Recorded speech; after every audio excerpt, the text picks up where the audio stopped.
En la mañana de hoy vamos a estar considerando la conclusión del discurso del Monte de los Olivos que comenzamos a estudiar hace unos domingos atrás. Recuerden que nos encontramos en medio de la semana de la pasión, unos días antes de la muerte de Cristo en la cruz. Y el Señor profetiza a los discípulos que el templo de Jerusalén sería completamente destruido juntamente con la ciudad, como parte del juicio de Dios que vendría sobre la nación de Israel por haber rechazado a su Mesías. De ahí la pregunta que da lugar a este discurso, versículo 4. Dinos cuándo serán estas cosas y qué señal habrá cuando todas estas cosas hayan de cumplirse. En el texto paralelo del Evangelio de Mateo encontramos la versión más amplia de esta pregunta. Dinos cuándo serán estas cosas, la destrucción de Jerusalén y del templo, y qué señal habrá de tu venida y del fin del siglo. De manera, mis hermanos, que hay tres preguntas aquí, tres preguntas en una. La primera tiene que ver con el tiempo de la destrucción de Jerusalén y del templo. ¿Cuándo van a suceder estas cosas? Las otras dos preguntas tienen que ver con la segunda venida de Cristo y el fin del mundo. Y tal parece que los discípulos suponían que estos tres eventos debían ocurrir uno detrás del otro. Pero en los versículos 5 al 13, Jesús les hace ver no solo que hay un lapso de tiempo indefinido entre el primer evento y los otros dos, sino que toda esta era evangélica, es decir, mis hermanos, entre la primera y la segunda venida de Cristo, habrán de ocurrir una serie de eventos que no son señales del fin. Eventos que no presagian la segunda venida de Cristo. ¿Cuáles son esos eventos? Ya los vimos: la aparición de falsos cristos y de falsos profetas, versículo 6. Conflictos bélicos a gran escala, versículos 7 hasta la mitad del 8. Desastres naturales, la otra mitad del versículo 8. Una fuerte oposición contra la predicación del evangelio, versículos 9 al 13. Cristo está diciendo: estas cosas van a estar sucediendo a lo largo de toda esta era, de manera, mis hermanos, que no son señales del fin.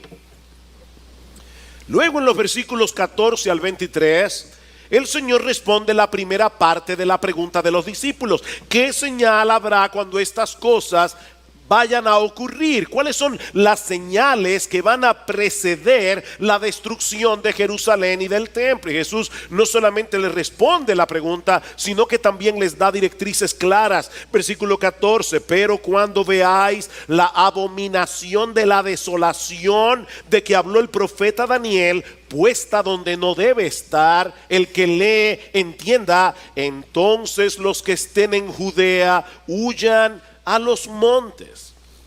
En el texto paralelo en el Evangelio de Lucas capítulo 21, versículo 20, el Señor añade un detalle que puede ayudarnos a entender a qué se refiere esta señal de Marcos 13:14. Dice: pero cuando viereis a Jerusalén rodeada de ejércitos, sabed entonces que su destrucción ha llegado. Entonces los que estén en Judea huyan a los montes. Y como hemos visto ya, esta profecía se cumplió en el año 70 después de Cristo, cuando el general Tito, hijo del emperador Vespasiano, sitió la ciudad de Jerusalén y en apenas 5 meses la arrasó por completo.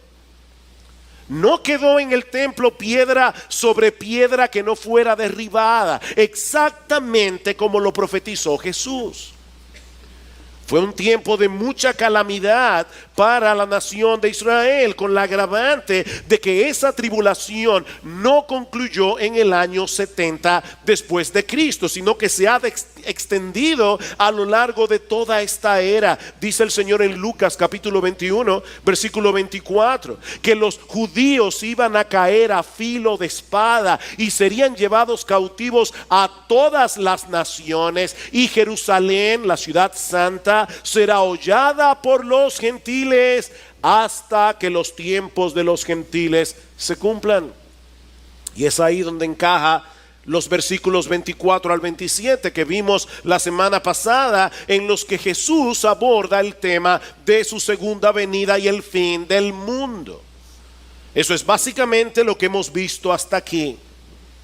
Pero mis hermanos, este discurso no tiene la intención de satisfacer nuestra curiosidad por el futuro. Como hemos dicho varias veces ya a lo largo de esta serie, la Biblia no fue escrita como un periódico que nos dice de antemano las noticias de mañana. No, Dios no pretende, Dios no se esfuerza en satisfacer esa curiosidad carnal por el futuro, sino más bien ayudarnos a vivir en el presente a la luz de las cosas que vendrán. Y eso es precisamente lo que encontramos en la conclusión de este discurso en los versículos 28 al 37 que vamos a estudiar en la mañana de hoy. Ahora recuerden una vez más cuál es la pregunta que dio lugar a este discurso. Dinos cuándo serán estas cosas y qué señal habrá de tu venida y del fin del siglo. La respuesta que el Señor les ha dado hasta aquí es que la destrucción de Jerusalén y del templo sería precedida por una señal muy clara: la abominación de la desolación y el sitio de Jerusalén.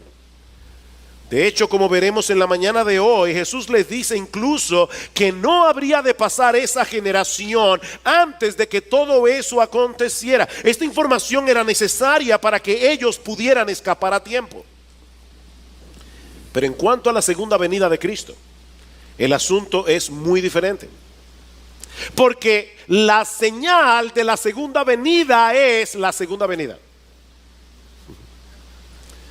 ¿Cuál es la pregunta, Señor? ¿Qué señal habrá de tu venida?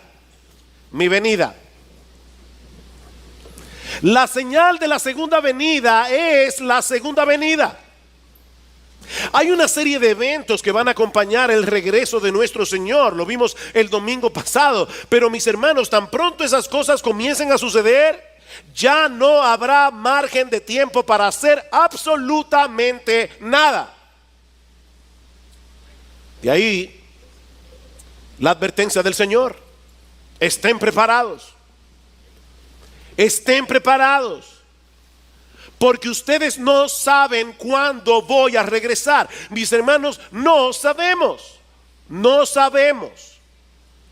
Por lo tanto, estad preparados. De ahí el contraste tan marcado que nosotros vemos en estas dos secciones del pasaje que vamos a estudiar en la mañana de hoy. En la primera sección, en los versículos 28 al 31, el Señor trae algunas exhortaciones a la luz de la inminente destrucción de Jerusalén y del templo. Mientras que en la segunda sección, los versículos 32 al 37, encontramos algunas exhortaciones para los cristianos a la luz de la realidad de que no sabemos cuándo será la segunda venida. Y aquí es donde yo debo hacer una breve aclaración gramatical que es de mucha importancia para la comprensión de este pasaje. Muy importante. Lean una vez más el versículo 29 y leo de la Reina Valera. Así también vosotros, cuando veáis que suceden estas cosas, conoced que está cerca, a las puertas. El verbo está no es precedido en el idioma griego, en el original en que se escribió el Nuevo Testamento, no está precedido por ningún pronombre. Dice simplemente que esas cosas, cuando comiencen a ocurrir, entiendan que está cerca. La pregunta es, ¿qué es lo que está cerca? ¿La destrucción de Jerusalén o la segunda venida? La Biblia de las Américas, los traductores de la Biblia de las Américas, decidieron colocar el pronombre él, que él está cerca, como si estuviera hablando de la segunda venida de Cristo. Yo creo que es mejor dejar el texto exactamente como está en la Reina Valera, que es la traducción literal del griego al español, dejando el sujeto indefinido, porque mi posición, y debo decir que la de varios comentaristas del Nuevo Testamento, es que el Señor está hablando de la destrucción de Jerusalén y del templo, que era el evento que habría de afectar de manera inmediata a los discípulos. Lean conmigo una vez más los versículos 28 al 30. De la higuera aprended la parábola: cuando ya su rama está tierna y brotan las hojas, sabéis que el verano está cerca. Así también vosotros, cuando veáis que suceden estas cosas, conoced que está cerca a las puertas. De cierto os digo que no pasará esta generación hasta que todo esto acontezca. Evidentemente está hablando de lo que ellos iban a vivir en ese momento. Versículo 32. Pero ahora va a hablar de otra cosa. De aquel día y de la hora nadie sabe, es decir, de la segunda venida, ni aun los ángeles que están en el cielo, ni el Hijo, sino el Padre. Mirad, velad y orad, porque no sabéis cuándo será el tiempo. Versículo 35. Velad pues, porque no sabéis cuándo vendrá el Señor de la casa. ¿Ven, hermanos, el contraste? En cuanto a la destrucción de Jerusalén y del templo, algunas cosas iban a ser indicativos de que el tiempo está cerca, pero nadie sabe con precisión cuándo habrá de ocurrir la segunda venida de Cristo. Es por eso que hemos titulado este mensaje: Estad preparados. Estad preparados. El Señor exhorta a sus discípulos, a los 12 apóstoles que estaban allí, que escucharon originalmente este discurso. El Señor los exhorta a estar alertas en cuanto a la destrucción de Jerusalén. Versículos 28 al 31. Pero a partir del versículo 32, Cristo exhorta a su iglesia en general a estar preparados para su regreso, porque no sabemos cuándo será. Con esto en mente, veamos ahora la primera parte de este pasaje, versículo 28.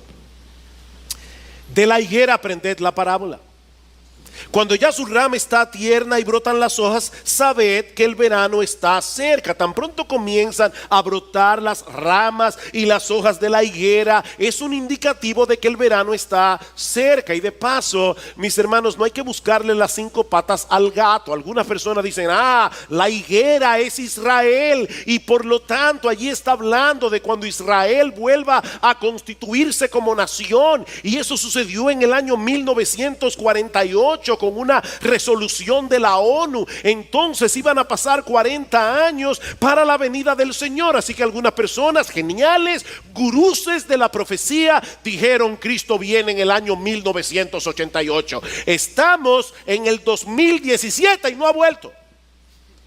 Mis hermanos, la higuera allí no significa otra cosa que una mata de higuera. De hecho, si buscan el pasaje paralelo en el Evangelio de Lucas, verán que dice: de la higuera y de los otros árboles aprended la parábola.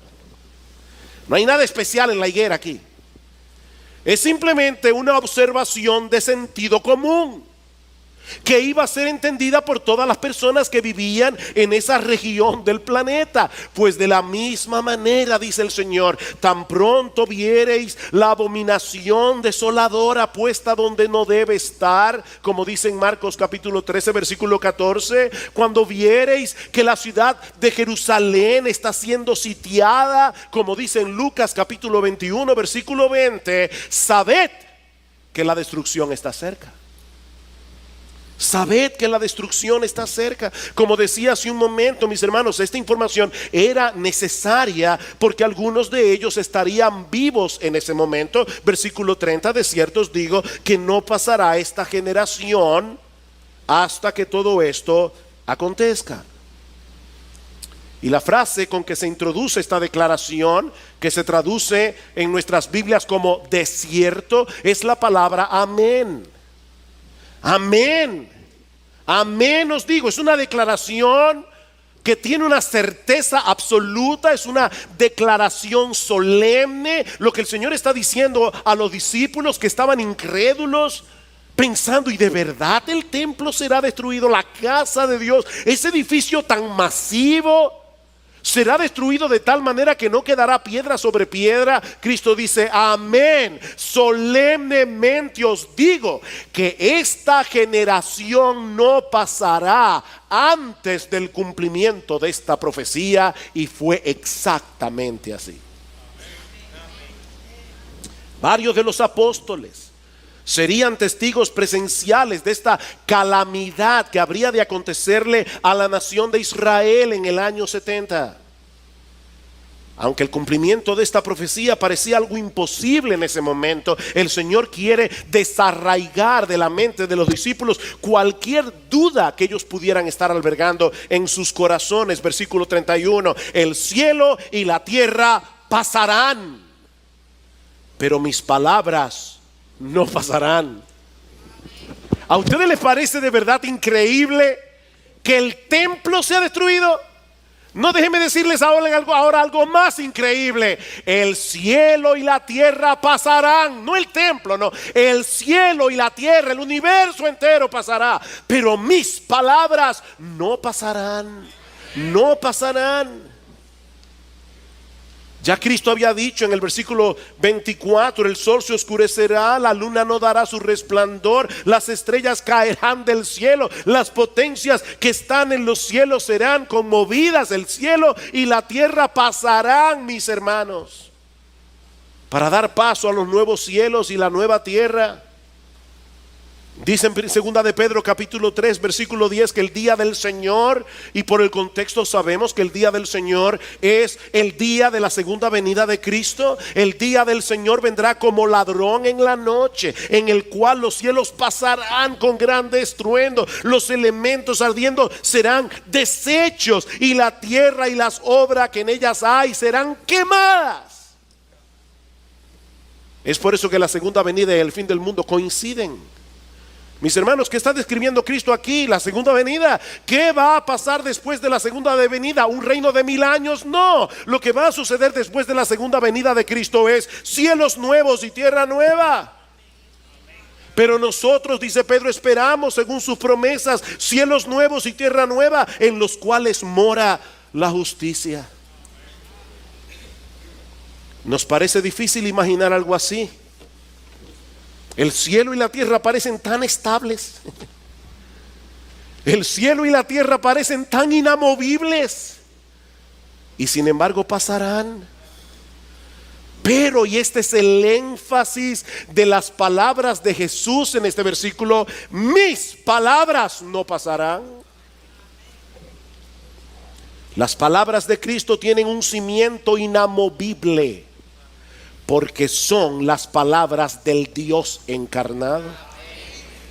Y tal parece que hay una conexión intencional aquí entre lo que dice el Señor en Marcos 13 con lo que dice el profeta Isaías en Isaías capítulo 40 versículo 8. Dice, sécase la hierba, marchítase la flor, mas la palabra del Dios nuestro permanece para siempre. La palabra de Cristo es la palabra de Dios, porque Cristo es Dios.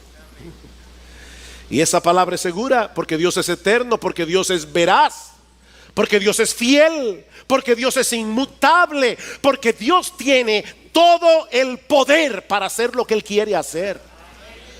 Así que cuando Dios dice esto va a suceder, mira, tú puedes estar completamente seguro, eso va a suceder.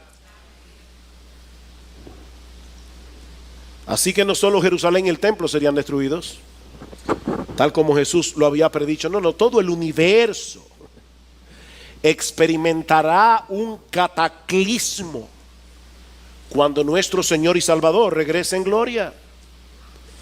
Y mi amigo, déjame decirte algo, ya lo primero se cumplió. Ya Jerusalén fue destruida, ya el templo fue destruido, ya los judíos fueron castigados y enviados a todas las naciones. Eso ya pasó. Y Jerusalén ha sido hollada por los gentiles. Eso ya pasó. Llegó el tiempo de los gentiles, el tiempo del evangelio abierto para los gentiles. Eso ya pasó. Así que tú puedes estar completamente seguro de que lo otro pasará también. Nuestro Señor Jesucristo volverá. Y de ahí la exhortación o las exhortaciones que encontramos en los versículos 32 al 37, versículo 32. Pero, de aquel día y la hora nadie sabe. En cuanto a la destrucción de Jerusalén, no se preocupen, no pasará esta generación hasta que todo esto pase. Ustedes verán la abominación desoladora. Jerusalén será sitiada de ejércitos. Ahora, en cuanto a aquel día, al día de mi segunda venida, el día y la hora nadie sabe, ni aun los ángeles que están en el cielo, ni el Hijo, sino el Padre. Mirad, velad y orad, porque no sabéis cuándo será el tiempo. Miren, mis hermanos, el Señor no pudo haber sido más explícito en este pasaje en cuanto al hecho de que su segunda venida está velada para todo el mundo, excepto para el Padre. Excepto para el Padre. El texto comienza con una declaración general, pero de aquel día y la hora nadie sabe. Pastor, ¿y qué significa en griego la palabra nadie? ¿Significa nadie? Nadie. ¿Quién lo sabe? Nadie. A nadie le ha sido revelado por el Padre el tiempo de la segunda venida. A pesar de eso, a lo largo de la historia siempre han aparecido individuos que claman tener ese conocimiento. Y algunos son tan geniales que para no parecer que están violando la clara declaración del Señor aquí dice, no, lo que no se puede saber es el día y la hora, pero sí se puede saber el mes o el año. Nadie sabe el tiempo, ni el día, ni la hora, ni la semana, ni el mes, ni el año, que eso nadie lo sabe. Nadie lo sabe. Y Cristo da una declaración ahora más particular. Él dice, ni los ángeles lo saben. Nadie lo sabe, ni los ángeles lo saben, aunque ellos van a jugar un papel importante en este evento. Recuerdan lo que dice el Señor en el versículo 27, dice, entonces le enviará a sus ángeles y juntará a sus escogidos de los cuatro vientos, desde el extremo de la tierra hasta el extremo del cielo. Los ángeles tienen una tarea que llevar a cabo durante la segunda venida. Pero ¿saben qué? Yo supongo que los ángeles no usan agenda. Hay muchos de nosotros que tienen agendas. Bueno, si hay una agenda en el cielo, una agenda de los ángeles, la segunda venida está en blanco. En esa agenda solo dice lo que ellos van a hacer en la segunda venida, pero la fecha de la segunda venida en la agenda de los ángeles está en blanco. Ellos no saben cuándo viene Jesús. Pero no solo eso, tampoco los apóstoles lo saben. O lo sabían. Vean el versículo 33, dice, mirad, velad y orad, porque no sabéis. ¿Quiénes no sabían? Los apóstoles que estaban escuchando a Jesús. No sabéis cuándo será el tiempo. Versículo 35, velad pues, porque no sabéis cuándo vendrá el Señor de la casa. Mis hermanos, los apóstoles que pusieron el fundamento sobre los cuales está edificada la iglesia de Cristo, como dice Pablo en Efesios capítulo 2 versículo 20, los que escribieron el Nuevo Testamento, donde están hoy las palabras de Jesús, ellos murieron sin saber el día de la segunda venida. Pero este texto dice algo todavía más sorprendente. Versículo 32. Pero de aquel día y la hora nadie sabe, ni aun los ángeles que están en el cielo, ni el Hijo. Ni el Hijo, sino el Padre. Wow, el Señor acaba de afirmar en el versículo 31 que sus palabras no pasarán. O sea, Él acaba de equiparar sus palabras a las palabras del Padre. Pero ahora nos dice en el versículo siguiente que a Él no le fue revelado el tiempo de su segunda venida. ¿Cómo podemos explicar esto? Mis hermanos, esta declaración no debiera ser tropiezo para nadie que acepte la doctrina bíblica de la encarnación, de la segunda persona de la Trinidad. Mis hermanos, cuando Dios el Hijo aceptó la voluntad del Padre de venir a salvarnos, Él tuvo que asumir una naturaleza humana semejante en todo a la nuestra, pero sin pecado. Cristo era 100% Dios y 100% hombre. Él poseía en su persona todas las características que hacen que Dios sea Dios y todas las limitaciones que son propias del ser humano. Una sola persona, dos naturalezas. Sin mezcla, sin confusión, Cristo era Dios y era hombre. Eso es un misterio, mis hermanos. Pero eso es lo que se revela claramente en las escrituras del Nuevo Testamento. Cristo no se hizo menos Dios al hacerse hombre, pero tampoco era una especie de Superman por el hecho de que era Dios. No, mis hermanos. Él se hizo hombre con todo lo que eso implica, excepto el hecho de que Él nunca pecó. Porque de no haber sido así, Él no habría podido dar su vida por nosotros en la cruz del Calvario, porque Dios no puede morir. Dios no puede morir. Pero el Señor Jesucristo expiró en la cruz. No fue un simulacro de muerte lo que Él experimentó allí. No. Jesús experimentó una muerte real y verdadera como cualquier otra muerte. Predicando en el pórtico de Salomón, en Hechos capítulo 3, versículo 15, Pedro acusa a los judíos de haber matado al autor de la vida. Ese texto siempre me ha chocado. Ustedes mataron al autor de la vida.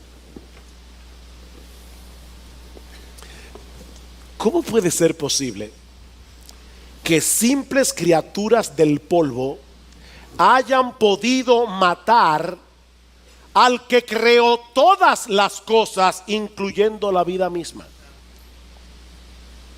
Mis hermanos, la naturaleza humana que asumió el Hijo de Dios era humana, era verdaderamente humana.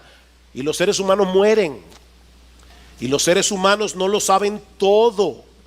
Es en su condición de humillación que Cristo afirma en este pasaje no conocer el tiempo de su venida. Mis hermanos, en su condición humana, Jesús conocía únicamente lo que el Padre quiso que Él supiera.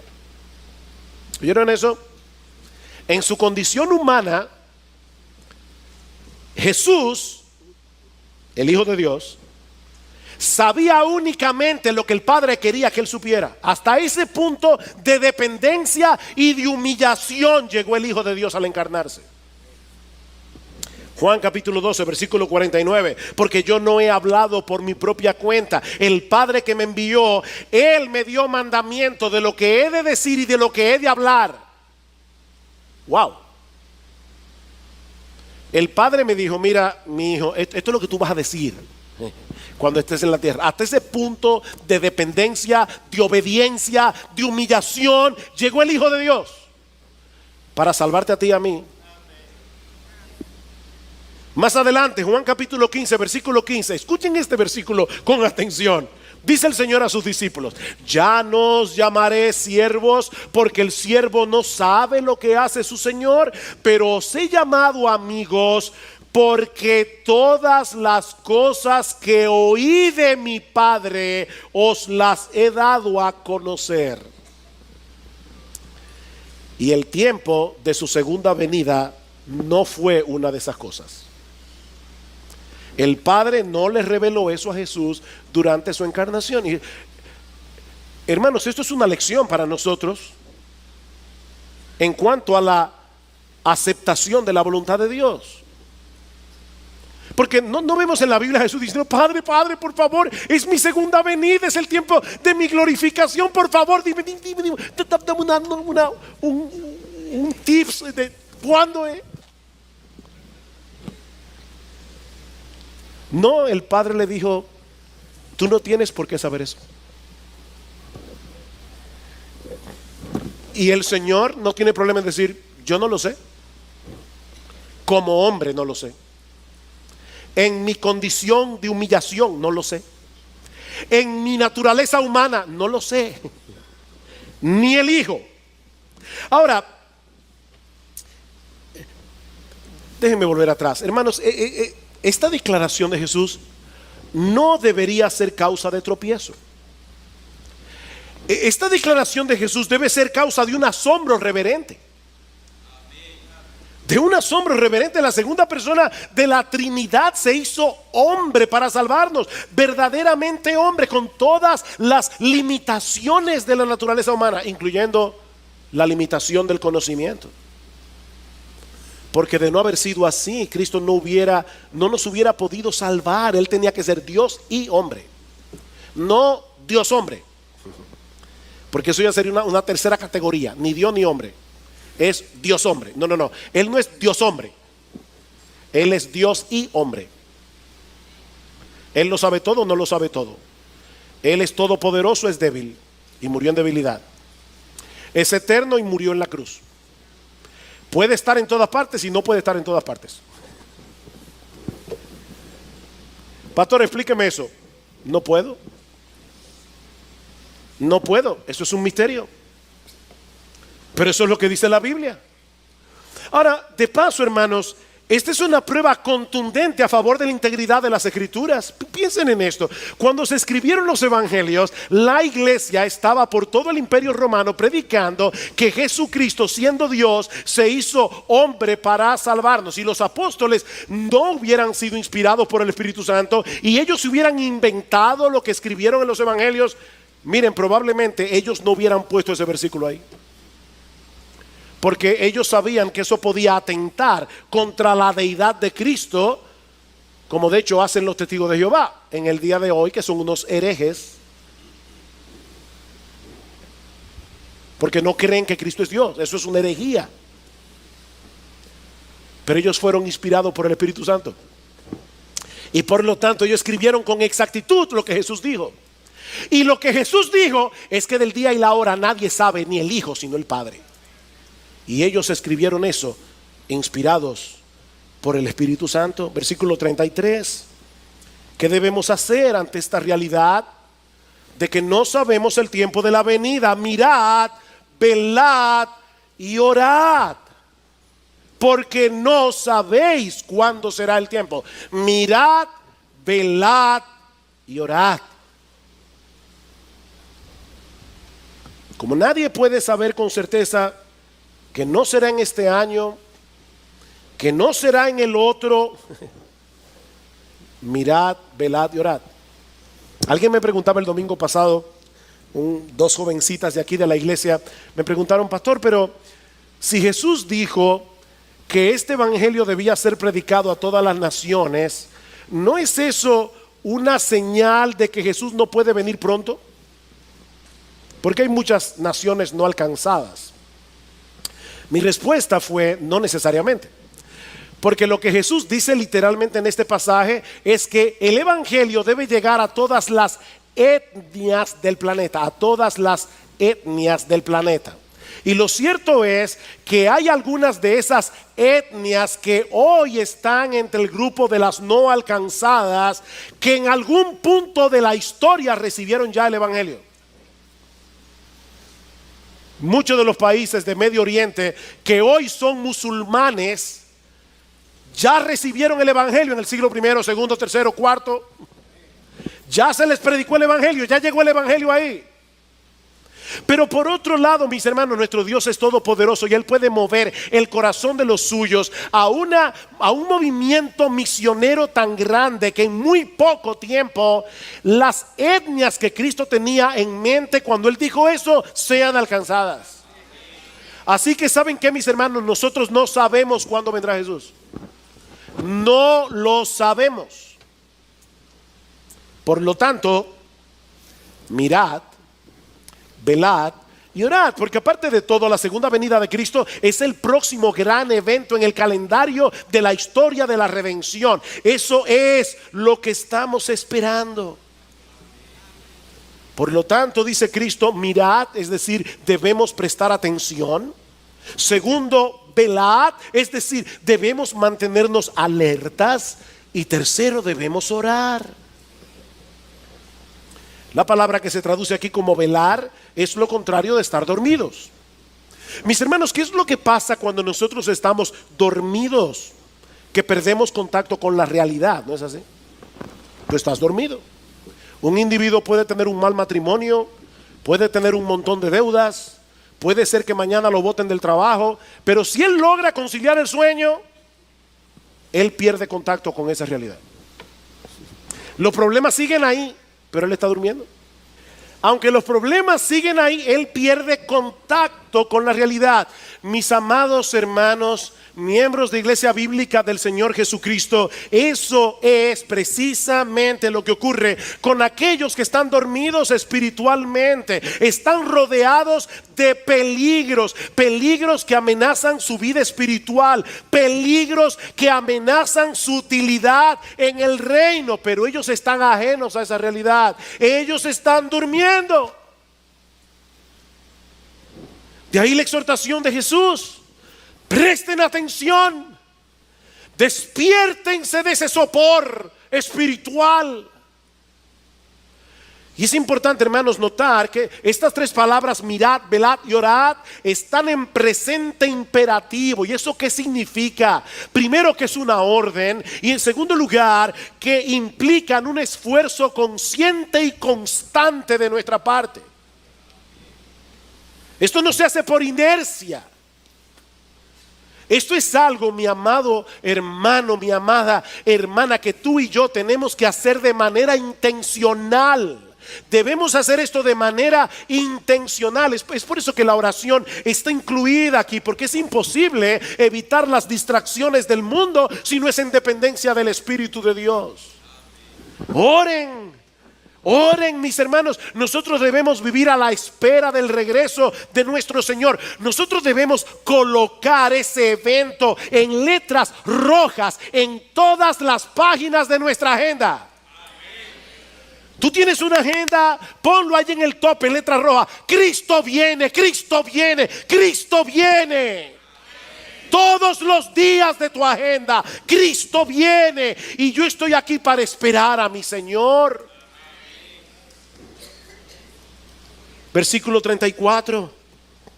Es como el hombre que, yéndose lejos, dejó su casa y dio autoridad a sus siervos y a cada uno su obra, y al portero mandó que velase.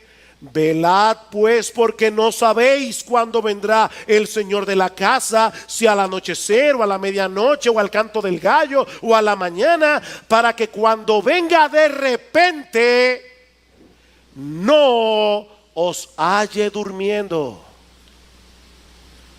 Y lo que a vosotros digo, a todos lo digo: velad. Velad. ¿Se dan cuenta cómo se resaltan aquí las mismas cosas otra vez? No sabemos cuándo viene Jesús y su venida será repentina. ¿Vieron eso? Para que cuando venga de repente No os halle durmiendo. Cada uno debe mantenerse espiritualmente despierto para poder hacer lo que Cristo le encargó que hiciera, de acuerdo a sus dones, de acuerdo a sus oportunidades. Mi hermano, tú fuiste salvado por Cristo para hacer algo. Él te dio dones.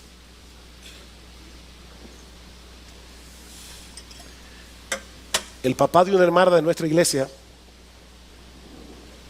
tenía una empresa que era vigilada por 2 guardianes nocturnos. Como él no quería que se durmieran, y de paso yo no estoy haciendo aquí un juicio de valor sobre este hecho, pero como él no quería que se durmiera, me contaba esta hermana que su papá instaló un sistema en los 2 extremos del área que ellos debían vigilar, y ellos tenían que moverse todas las noches y ponchar tarjeta cada 15 minutos.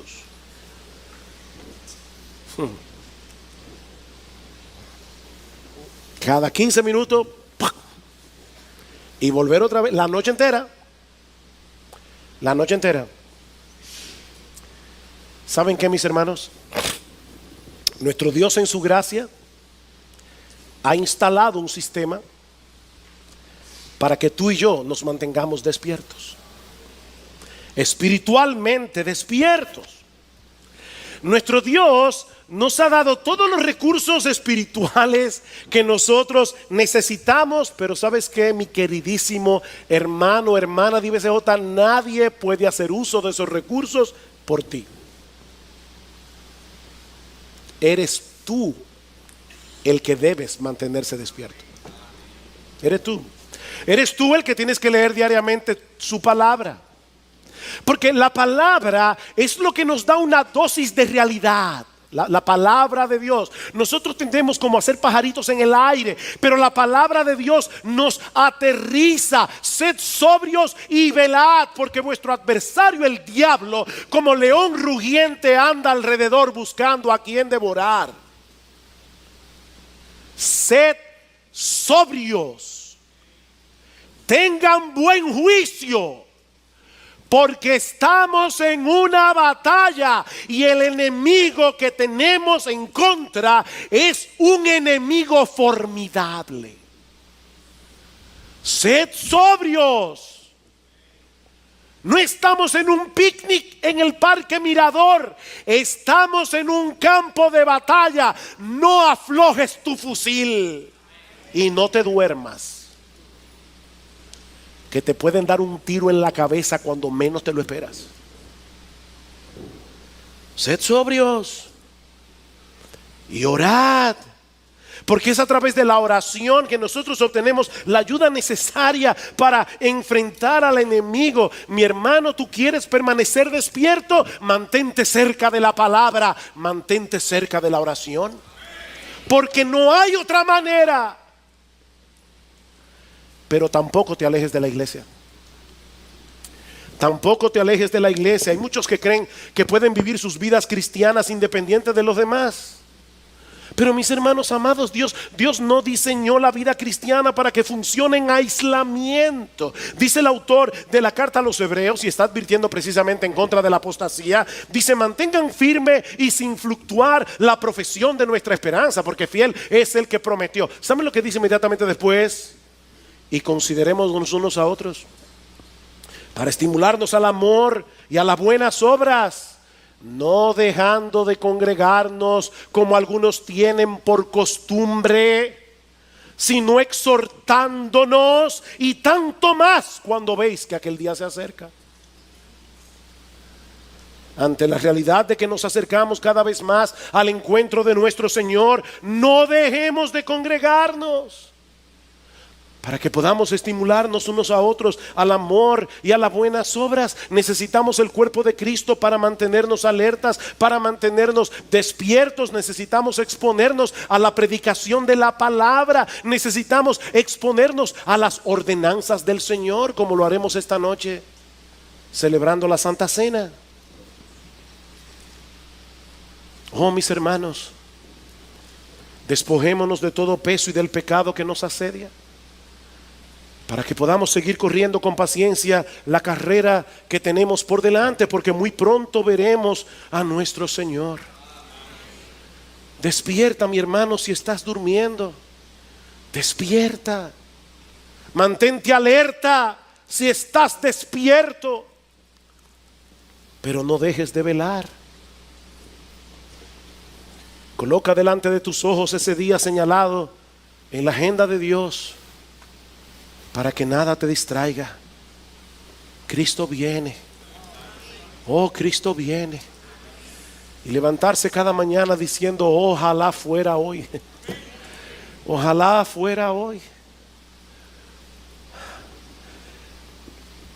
Hay veces que por razones ministeriales uno tiene que salir de viaje sin la esposa. Y cuando ya se acerca el día del vuelo de regreso a casa, uno está a veces tan emocionado por volver a casa y ver a la familia que uno no puede dormir. ¿No les ha pasado eso? Uno no puede dormir. Nuestro bendito Señor vuelve y nosotros estaremos para siempre con Él. Dice en Hebreos capítulo 9 versículo 28 que Cristo, habiendo sido ofrecido una vez para llevar los pecados de muchos, aparecerá por segunda vez sin relación con el pecado, para salvación de los que ansiosamente le esperan, dice el texto literalmente. Los que ansiosamente le esperan. Ese tipo de espera es lo opuesto al olvido. Ese tipo de espera es lo opuesto a la apatía. Es lo opuesto al descuido. Es lo opuesto a la distracción. Y yo te pregunto, mi amado hermano, ¿estás esperando ansiosamente a tu Señor? Ansiosamente, aguardando intensamente ese bendito día en que nos encontraremos con Él y veremos su rostro. ¿O te has dejado arropar por el olvido, la apatía, el descuido, la distracción por las cosas de este mundo? Escucha estas palabras de Pablo en Romanos 13.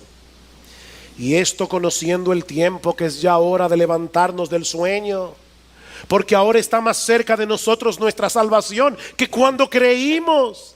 La noche está avanzada y se acerca el día. Desechemos pues las obras de las tinieblas y vistámonos las armas de la luz. Andemos de día honestamente, no en glotonerías y borracheras, no en lujurias y lascivias, no en contiendas y envidias, sino vestíos del Señor Jesucristo y no proveáis para los deseos de la carne.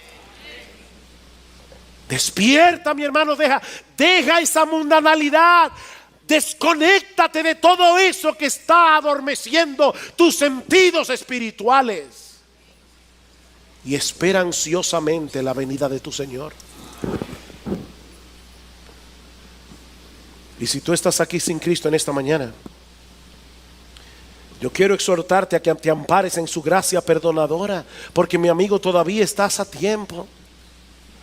Cristo es y seguirá siendo un gran Salvador hasta que Él regrese en gloria. Pero aquellos que sean encontrados impenitentes en el día de su venida, entonces tendrán que comparecer delante de Él, ya no como un Salvador, sino como un juez. Oh, mi amigo, que no te quepa la menor duda de que todas las profecías de la segunda venida de Cristo se van a cumplir, así como se cumplieron todas las que tenían que ver con su primera venida. Pero lamentablemente muchos estarán distraídos hasta que sea demasiado tarde. Dice Jesús en Mateo 24: mas como en los días de Noé, así será la venida del Hijo del Hombre. Ven, hermanos, No es una venida secreta, es tan pública como el diluvio, como en los días de Noé. Así será la venida del hombre, porque como en los días antes del diluvio estaban comiendo y bebiendo, casándose y dando en casamiento, nada malo, todo legítimo en sí mismo, pero estaban distraídos en estas cosas hasta el día en que Noé entró en el arca y no entendieron hasta que vino el diluvio y se los llevó a todos. Así también será la venida del Hijo del Hombre. Oh, mi amigo, que ese no sea tu caso. Que ese no sea tu caso. Ampárate en esa gracia divina que todavía está disponible para ti, viniendo a Cristo en arrepentimiento y fe, para que sean borrados de una vez por todas todos tus pecados y puedas esperar con anticipación tú también la llegada de ese día, sabiendo que cuando Cristo aparezca en gloria ya no tendrás cuentas pendientes con la justicia de Dios.